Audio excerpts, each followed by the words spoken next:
자, 다음으로 해야 될 내용이 우리가 이제 부등사회와 관련된 얘기를 좀 해보도록 하겠습니다. 자, 이 부등사회라고 하는 것은 우리가 우리 앞서 우리 배운 내용들 중에 회선사회라고 하는 그런 부분들도 있었고요. 자, 그런 부분들에 있어서 발생되는 게 바로 어떤 내용이냐면 그러니까 시선 운동을 이렇게 하게 될 때 분명히 머리를 돌려서 이렇게 광학 중심점하고 맞춰서 시선의 동공 중심점하고 같이 이동을 한 상태라면 우리 프리즘 벡터를 배웠을 때처럼 프리즘이 프리즘이 프리즘 굴절력이 발생을 하지 않습니다. 그렇죠? 자, 그런데 우리가 시선 운동, 즉 머리는 가만히 두고 눈알을 돌려서 이렇게 어떤 물체를 쳐다보고 있을 때는 분명히 동공 중심선하고 OC가 이 불일치로 인해서 발생되는 프리즘량이 발생을 할 겁니다. 자, 그럼으로 인해서 프리즘량이 발생을 하는데 그 프리즘량에 의해서 마찬가지로 안경 배율이, 자, 프리즘량이 바뀐다는 얘기는 굴절력이 바뀐다는 얘기가 됩니다. 그렇죠? 프리즘 디옵터이기 때문에 그래서 굴절력이 그냥 처방되어 있는 그 굴절력보다 또 다른 어떤 굴절력을 이제 갖게 될 수 있다, 유발된다라고 이렇게 얘기할 수 있겠습니다. 그렇죠? 그렇기 때문에 그 굴절력의 변수에 따라서, 굴절력 계수에서 변수가 아까 우리 살펴봤었던 거, 정리했었던 것처럼 굴절률의 차이에 의해서 그 안경 배율은 변화가 된다, 바뀔 수 있다라고 하는 것들 우리가 알고 있기 때문에 회선 사위, 즉 눈알을 돌렸을 때 발생되는 프리즘 양에 의해서 발생된 이 굴절 역에 의한 그 사위 현상이 바로 부등 사위가 되겠습니다. 그래서 이 부등 사위와 관련된 얘기들을 조금 해보도록 하겠습니다. 이거는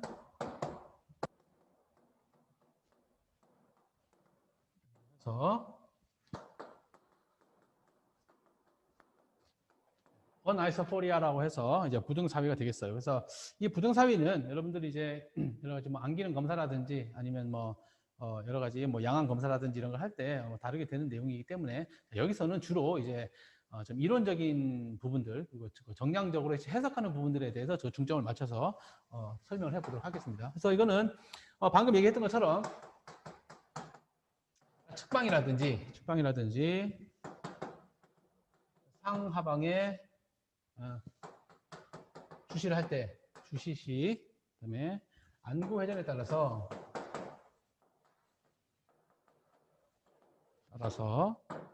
사위가 발생한다거나 사위가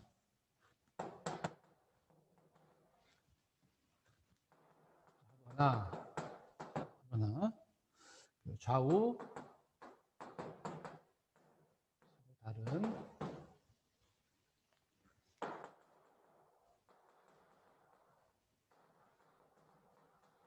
방향으로 변하는 상태.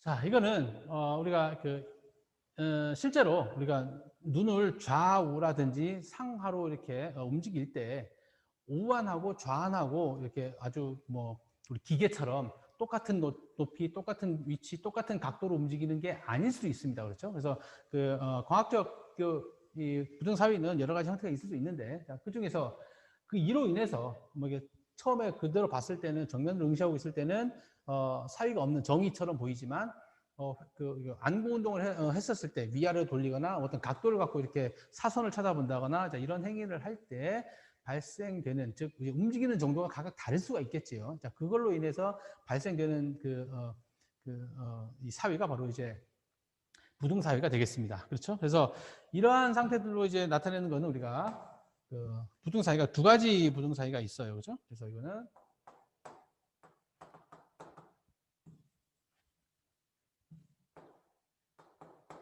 에센셜. 그래서 이거는 본태적 부등 사위가 있을 거고요. 그리고 하나는 옵티칼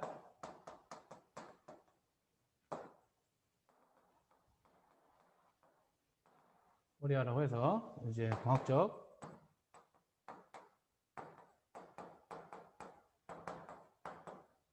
부등 사위가 있겠습니다. 그래서 지금 우리가 다루고자 하는 그런 부분들은 얘기했던 것처럼 본태적인 경우에 대해서는 우리가 그 안과적으로 치료를 해야 되겠죠. 자, 그렇게 뭐 그 안구 회전이라든지 안구 운동을 할 때 발생되는 그 사위라든지 이런 부분들은 이제 안과적으로 이제 처리를 해야 되겠고요. 그리고 우리가 광학적으로 또 이제 교정을 해줄 수 있다는 것이죠. 처방을 해줄 수 있다는 것이죠. 그래서 우리가 주로 다루고자 하는 그런 부분들은 바로 이 광학적 부등 사위와 관련된 얘기들을 이제 해보도록 하겠다는 것입니다. 그래서 광학적 부등 사위라고 하는 것은 아까 얘기했던 것처럼 안구 회전에 따라서 이제 사위가 발생한다거나 또는 서로 다른 프리즘량 때문에 그 사위량이 변하는 상태가 이렇게 될 수 있겠죠. 즉 다른 굴절력을 가지고 있는 이 곳에서부터 그 이렇게 이 안구의 어떤 상태에 따라서 발생되는 게 아니라 느끼는 어떤 그런 그 프리즘 양이 각각 다르다는 그런 뜻으로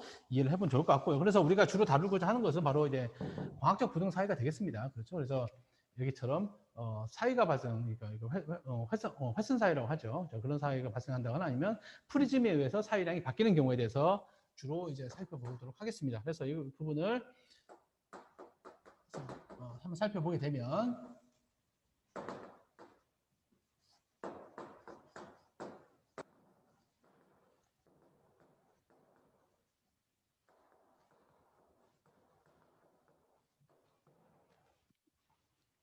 자, 이거에 대한 그 개념을 한번 정리를 한번 해보도록 하겠습니다. 자, 이거는 굴절 부동시인 경우에 대해서 우리 아까 그 얘기를 했던 것처럼 굴절 부동시라고 하는 그런 얘기 있었죠. 그죠? 그래서 그 굴절 부동시 짝꿍이라는 얘기죠. 굴절 부동시가 이제 아이소 메트로피아라고 하죠. 자, 굴절 부동시. 자, 이 얘기는 아까 우한하고 저한하고 그 굴절력이 다른 경우를 말합니다. 자, 교정 연결 끼고 쓰고 좌우 렌즈 각각에 대해서 의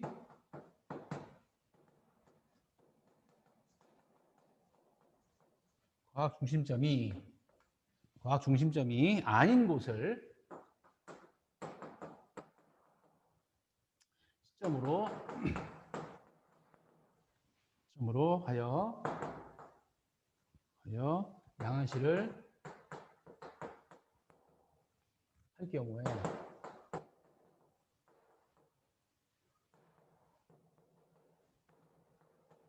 발생하는 프리즘 차가 있겠죠. 아까 얘기했던 것처럼. 자, 프리즘 차에 의한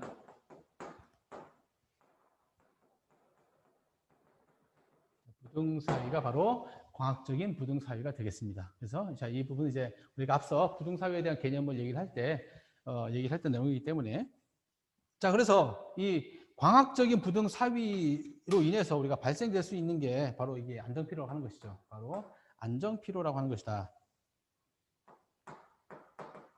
이거는 이제 굴절 이상에서 교정됐는데 이제 질적으로 그죠? 질적으로 어떤 불편감을 느끼는 게 바로 우리가 이제 광학적인 그런 것 말고의 어떤 그 시생활의 불편감을 전체가 통틀어서 우리 안정피로라고 하잖아요. 그래서 안정피로라고 이렇게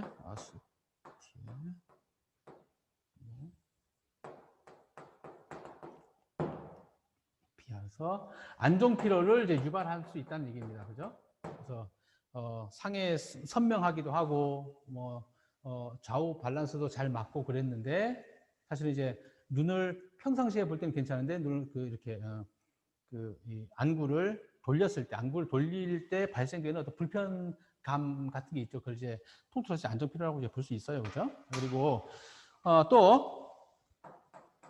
자, 이 부동 사이에 의해서 발생될 수 있는 여러 가지 문제들 중에 하나가 바로 상하 수직 방향.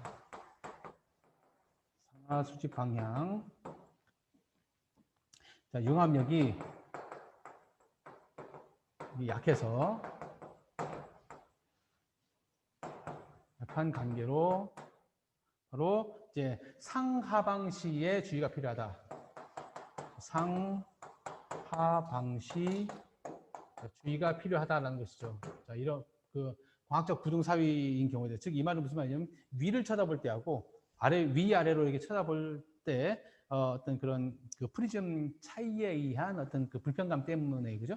불편감들 때문에. 그리고 그 불편감이라고 하는 것은 좌안하고 우안하고 좌안인 경우에 상의 크기가 달라서 그 부분을 융합시키는데, 즉 길이가 달라서서 이렇게 즉 그 길이라고 하는 게 위아래 길이도 있을 것이고 좌우의 길이도 있을 거잖아요, 그죠? 그 상이 크게 바뀌고 변하는 게 차이가 위아래로 이렇게 길어지거나 늘어난 그런 경우를 융합시키기가 어렵다는 얘기입니다. 사람의 경우에 대해서는, 그죠? 그래서 이 부분들을 할 때 주의가 필요하기 때문에 사실은 이제 광학적 부등 사이를 교정을 해줄 필요가 있다라고 하는 그런 뜻이 되겠습니다. 그렇죠? 자, 그리고 또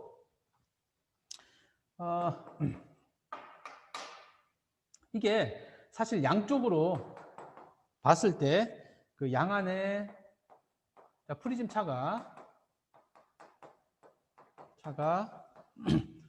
3 프리즘 디옵터 정도 이상이면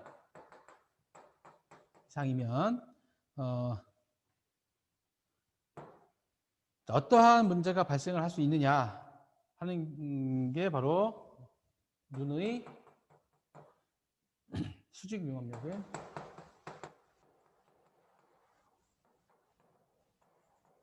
아까 얘기했던 거, 위에서 얘기했던 거죠. 이 수직 방향 있죠. 수직 방향으로의 그 융합력이 약하기 때문에 융합력의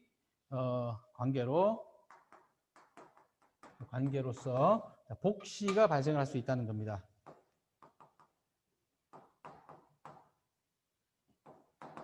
복시가 발생을 할 수 있다. 즉 겹쳐 보인다는 얘기입니다. 즉 이 말은 무슨 말이냐면 오른쪽에 어떤 물체를 쳐다보는데요. 상의 크기가 어디 이렇고 또 하나의 서로 다른 굴절력을 갖고 있기 때문에 그 좌안인 경우에 대해서 상의 크기가 이런데 요거를 두 개 겹쳐서 융합을 해야 되는데 이게 수직으로 이제 그 융합력이 약하기 때문에 겹쳐 보인다는 얘기죠. 하나는 길게, 하나는 작게. 자, 이런 식으로 겹쳐 보이는 복시가 이제 발생을 할 수 있다라고 하는 것입니다. 발생을 할 수 있다. 자, 그래서 이 프리즘 양, 즉 양쪽의 프리즘 양을 어느 정도 임상적인 경우가 되겠어요. 그죠? 그래서 이거를 양측에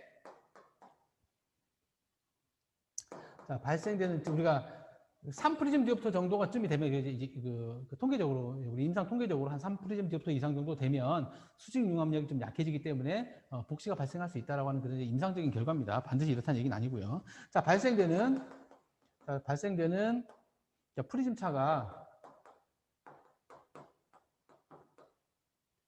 1.5 프리즘 디옵터 이상인 경우에 대해서는 그러니까 1.5 프리즘 디옵터 이상인 경우로서 이렇게 처방서까지 써져 있다면 이때는 반드시 슬랩업 가공을 해야 된다는 거죠. 조제 가공에서 슬랩업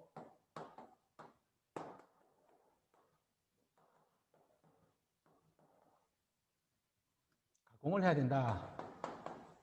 가공이 필요하다라고 하는 것입니다. 그래서 이 슬랩업 가공은 여러분들이 이제 그 조제 가공을 할 때 이론적으로 이제 들은 내용들이 있겠습니다. 그렇죠? 제가 그거를 조금 더 정리를 해보도록 하면 우리 슬랩업 가공을 한번 정리해 보도록 하겠습니다. 그래서 우리가 복시가 발생할 수 있는 그런 프리즘 차이가 이렇게 3 프리즘 디옵터 또는 우리가 그 1.5 프리즘 디옵터 이상이다 그러면 사실은 이제 렌즈 가공에 일부러 그 프리즘 양을 집어 넣어야 된다는 뜻이 되겠습니다. 알겠죠? 그래서 과학적인 부등 사위를 교정해 주기 위한 그 조제 가공 방법이 바로 슬랩업 가공이죠.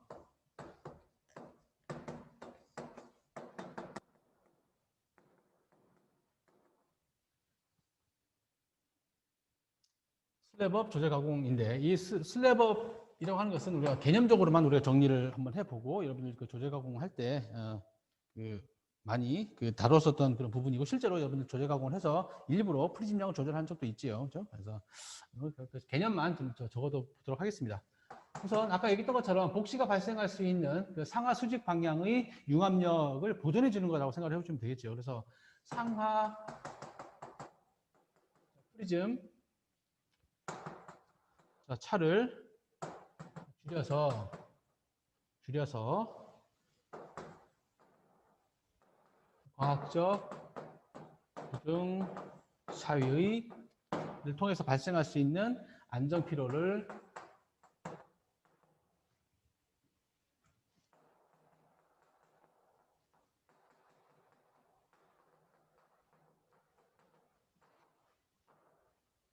조제 가공 방법이 바로 슬랩업 조제 가공이죠. 슬랩업이라고 하는 그런 내용이 되겠습니다. 그래서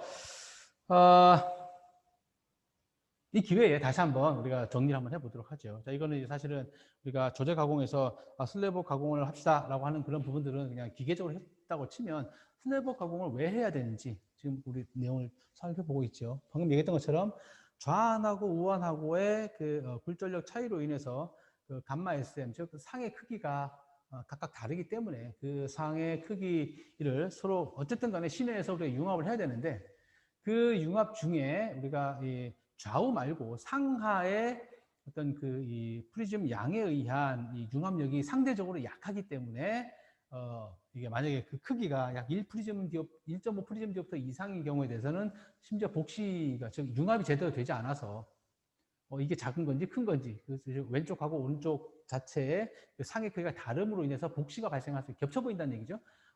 이게 그 복시가 발생을 하기 때문에 그 복시를 없애주기 위한 가공 방법으로서 슬랩업 가공을 한다는 것이죠. 그래서 우리가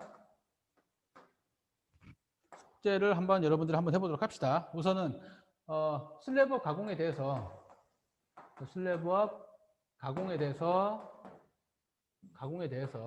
우선 그 원리 위주로 있죠, 그렇죠? 원리. 자, 원리 위주로 설명을 한번 해보도록 하겠습니다. 자, 이 부분을 여러분들 과제를 제출을 해주면 되겠습니다. 그렇죠? 그래서 왜 슬랩업 가공을 해야 되는지, 어떠한 것 때문에 해야 되는지와 관련된 부분들을 우리가 원리 위주로 이해하는 게 중요하니까 아까 얘기했던 것처럼 광학적 구등 사위로 인해서 발생되는 여러 가지 안정 피로나 복시와 관련된 부분들을 보정을 좀 해주기 위해서 슬랩업 가공을 하는데 슬랩업 가공은 결국은 우리가 상하의 그 위하고 아래 즉 우리가 위를 쳐다볼 때하고 위아래로 쳐다보는 그런 상황에서 발생되는 상의 크기를 융합시키는 게 사실은 이제 거기 그 좌우를 융합시키는 것보다 비교적 어렵기 때문에 좀 약하기 때문에 힘들다기보다는 그 융합할 수 있는 힘이 약하다는 뜻입니다. 그렇죠? 그럴 때 복시가 발생된다. 복시가 발생을 함으로 인해서 이제